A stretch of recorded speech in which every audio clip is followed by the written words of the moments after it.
Divine naman, bakit ginawa ni Albert yun? Hindi niya ba alam ako yung bida dito?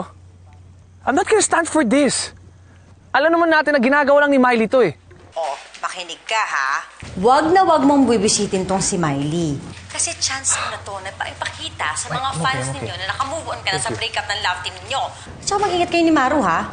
Mainit ang mata nun sa inyo. Okay? O siya, may meeting pa ako. Babu! Konti lang naman eksena ni Miley, di ba? 2 shooting days lang siya dito, kaya sandali mo lang siya pagtitisan. I still don't want Miley here. Alam ko kasi may binabalak lang siya or may gagawin siyang masama against us. So if ever this happens, Maru... Hindi mo na kailangan sabihin. Alam ko na dapat kong gawin. Tuloy lang yung pagpapanggap nating mag-jowa. At this time, gagalingan ko. Tatry kong maging mas sweet sa'yo. Thank you. Nak, Tay, nahanap ka ni Yoli. Punta mo, kailangan na yung tulong mo. okay po.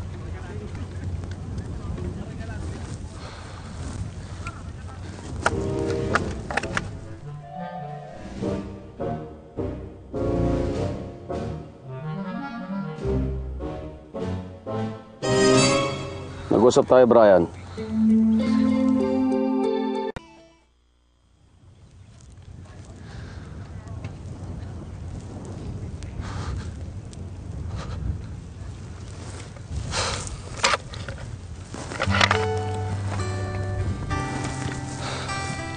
Alam mo, Brian, si Mario yung tipo ng tao na nasasaktan, nadadapa pero bumabangon pa rin. Pinalaki ko yan na ganyan. Matapang, palaban. Pero bilang isang ama, ayaw ko yang nasasaktan. Dahil pag nakita ko na may umagrabyado sa kanya o kailangan niya ng tulong, hindi ako magdadalawang isip na dispatsahin ang taong yan. Tito Lino, sandali lang po. Let me explain. Nangako ka sa akin na hindi mo siya sasaktan. Hindi ka tumutupad sa usapan eh. Tito Tama, I made a mistake. I'm sorry po. Eh sinabi mo na sa akin yan dati eh. Paano ako maniniwala sa'yo? O sige po, hit me.